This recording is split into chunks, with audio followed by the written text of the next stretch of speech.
Well, hey, Bat community. This is just a little conversation that I'd like to have with you about some of my experiences recently and in the 40 plus years that my wife Deborah and I have been buying and selling classic exotic collectible cars. Um, the situation is I had a Ferrari that we offered last week that didn't sell. And it's a pretty special car, and that's a 308, 1978 308 that someone in the late 80s put a V12 Colombo in, which is quite unusual.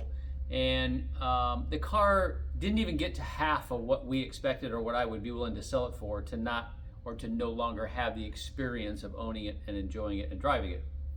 And it's true that we do buy and sell as a business and have for over 40 years, but in my latter years, I'm 62 now, I'm now gravitating toward taking consignments like this car that are really special and trying to present them as best I possibly can, or having a few cars of my own that I like to play with and enjoy and break even, make a little, lose a little.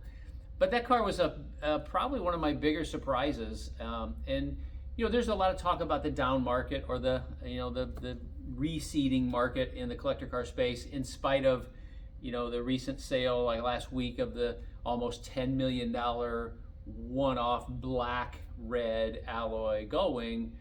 You can always find on any given day on Bring a Trailer cars that bring more than you would have thought, and then there's cars that don't meet the reserve. But there's an interesting element that I want to share that I like to do when possible, and that is when I sell a car through an auction platform on Bring a Trailer, for instance, once the car or the vehicle, in this case it's a boat, is received and the customer is satisfied, I have the money, they have the vehicle or the boat in this case, and they're happy. If they're willing, I like to ask them a question. What would you have bid if you had been pushed by another bidder? So when we sold the 1953 Riva about a month ago on Bring a Trailer, you can look back at my results and see that it sold for $725,000. But that's not actually how it played out initially. The boat was bid to $550. It did not sell. It didn't meet our reserve. And the gentleman made me an offer. I countered. We went back and forth, and ultimately we sold him the boat within that day for $725,000, an acceptable amount. After meeting him several weeks later on Lake Tahoe, going for a ride, I posed the question to him. I said, "You're happy?" "Oh yeah, I'm ecstatic, love it, fantastic." "Okay, I like to ask this question. What would you have bid to? Did you have a set number where you thought that's it? I'm not going to go. I'm going to be disciplined about this. I'm not going to go another bid further than X." And he responded immediately, "Oh yes, absolutely. I had a number. I'm very disciplined about that." I said, "Okay, would you mind sharing that with me?" And so you think about this for a minute. The boat bid to $550. He ultimately paid $7.25. You can kind of tell I'm setting you up for a story here. What do you think he told me as a number that he was willing to pay? It was $1.4 million. So most, or maybe all of you, are thinking, "Oh man, look at the money you left on the table."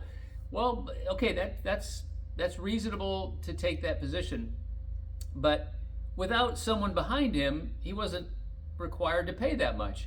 And so in his thinking, and he shared this with me, he said, "Hey, I feel like I bought the boat for half price." So a few days after that, I had someone ask me, "Hey, what do you think that boat's really worth? I saw it didn't sell for $550. I'm like, "Well, actually it did sell. If you go back and look at the results, you'll see it's $7.25. "Oh, okay, that's cool. So you think it's worth, you think that's what it's worth?" I said, "No, it's not worth that." "Oh, wow, what do you think it's really worth?" I said, "I know exactly what it's worth to one person. It's worth $1.4 million.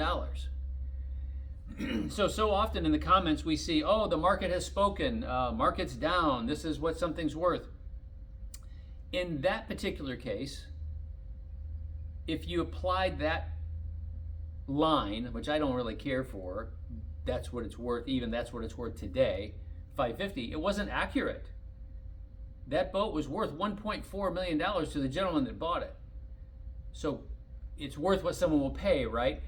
Conversely, the Ferrari, it's worth 150 grand to me, was only bid to 73,000. Yeah, you know. So here's the key. This is why I'm bringing this up. Mr. Ostermeyer made plus or minus 50 cars. I don't know exactly, but that's my understanding. And they were and are regarded very highly. It's almost like there's a camp that's like super proud of the original cars, which they should be. There's another camp that's super proud of the 50 Ostermeyer cars, which they should be, because they're fantastic cars. I've seen them, and I understand what they trade for. And then you got this car.